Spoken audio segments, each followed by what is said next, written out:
everyone, welcome to Aditi's study room. Myself Aditi. Today I am here to explain all the complex topics in an easy, practical and student-friendly manner using a clear and simple teaching style. So, today's topic is 8 parts of speech, main building blocks. Then, let's start.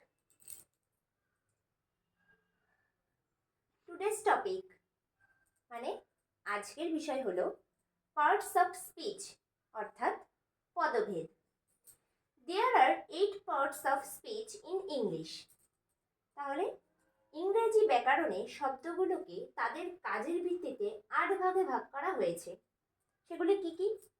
Noun, pronoun, verb, adjective, adverb, preposition, conjunction, interjection.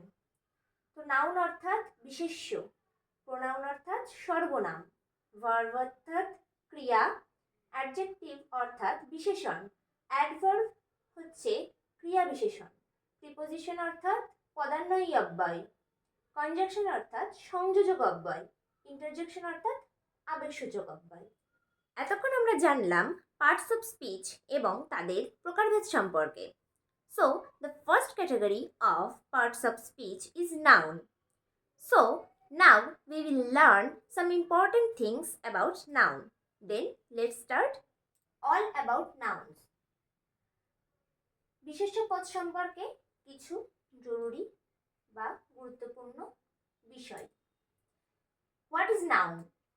বিশেষ্য পদ কাকে বলে বা বিশেষ্য কাকে বলে?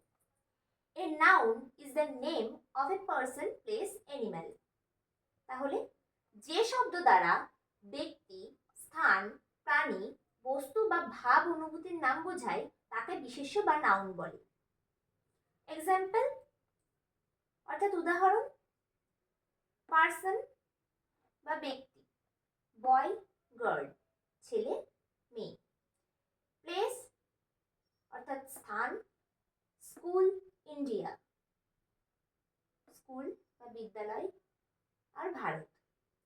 Animal অর্থাৎ প্রাণী, ডগ, ক্যাট, কুকুর, বিড়াল। আইডিয়া, ফিলিংস অর্থাৎ ভাব এবং বা অনুভূতি। লাভ, অনেস্টি, ভালোবাসা আর সততা। Now we are learn about types of nouns অর্থাৎ বিশেষ্যের প্রকারভেদ। This is very important topic. So first, proper noun অর্থাৎ নামবাচক বিশেষ্য। সেকেন্ড, কমন নাউন অর্থাৎ জাতিবাচক বিশেষ্য। থার্ড, কালেকটিভ নাউন অর্থাৎ সমষ্টিবাচক বিশেষ্য। ফোর্থ, ম্যাটেরিয়াল নাউন অর্থাৎ দ্রব্যবাচক বিশেষ্য। ফিফথ, অ্যাবস্ট্রাক্ট নাউন অর্থাৎ ভাববাচক বিশেষ্য। Sixth, countable and uncountable noun অর্থাৎ গণনাযোগ্য এবং অগণনাযোগ্য বিশেষ্য। Seventh, singular and plural nouns অর্থাৎ একবচন বিশেষ্য এবং বহুবচন বিশেষ্য। এইট, পজিটিভ নাউন, এটা অধিকার বোঝায়, এই নাউনটা অধিকার বোঝায়। So, that's all for today's lesson. Today we learned about this topic step by step. I hope you understood everything clearly. তো এই নাউন সম্পর্কিত ভিডিওর নেক্সট পার্ট খুব তাড়াতাড়ি আসতে চলেছে। Till then, practice daily to improve your grammar and don't forget to like, comment and share the video and subscribe the channel. আর তোমরা যদি ভিডিওটি ফেসবুক থেকে দেখে থাকো তাহলে ভিডিওটিতে লাইক এবং কমেন্ট করে দিও আর অ্যাকাউন্টটিকে ফলো এবং সাবস্ক্রাইব করে নিও আরও নতুন নতুন এরকম ভিডিও পাওয়ার জন্য।